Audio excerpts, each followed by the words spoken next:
New MMORPGs, always a hard thing to come by. It feels as though whenever I find an MMORPG I've never heard of, or have never played before, it's suddenly been shut down already. It's very inconvenient when trying to try out new games. Despite this, I did manage to stumble across a rather strange MMORPG that was released in 2016. I say strange because whilst it was released not long ago, it felt like an old game disguised as a relatively young game trying to be a brand new game. What? Confusing, I agree. Destiny of Ancient Kingdoms is an MMORPG based pretty heavily around a kingdom system. Being that you're a king and you do king-like things like kicking poor peasants around, diving into pools of gold, being sent to lavish hospitals for gold diving related injuries, rinse and repeat. That's not what kings do in this game. Wait, what? Isn't that what all kings do though? Disregarding what kings do or do not do, you can dethrone anyone in power through various means. Some through PvP combat, or you can do the more time-consuming method of diplomacy. Yeah, who needs diplomacy?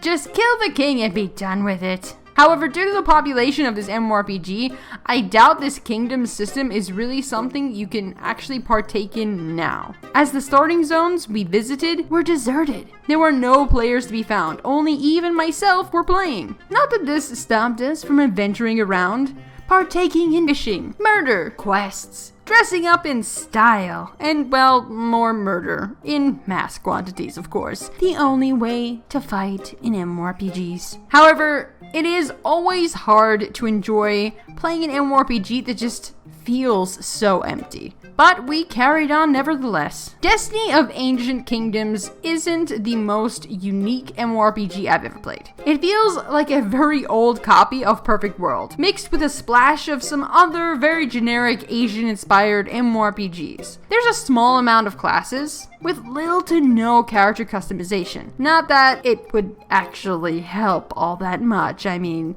this is truly a face only a mother could love. Despite killing mass hordes of creatures and leveling up, the regions themselves weren't all that bad looking. I've seen much worse. And I will give it some extra points for having some rather unique looking areas on top of that. Of course, if you can ignore the possessed twitching trees that are constantly found within this forest and their demonic spawn, the treants. They just wouldn't stop spawning. They're deadly.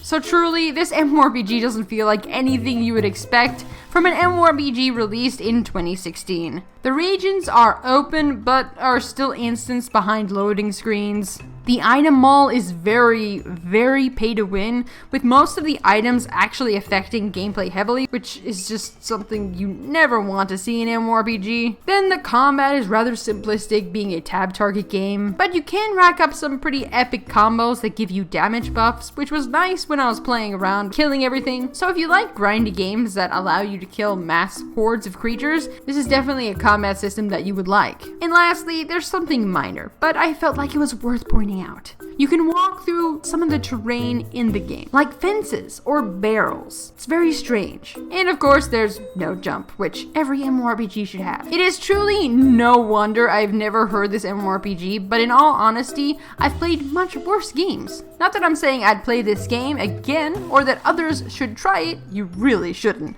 But at least there's that. All in all, Destiny of Ancient Kingdoms is not worth downloading. There are much better games to play, and hopefully I will find MMORPGs that none of you guys have heard of that is worth your time playing. But this is unfortunately not one, at least in my opinion. But there was one thing that made playing this MMORPG almost seem worth it, and that was that I was finally able to become a dragonfly.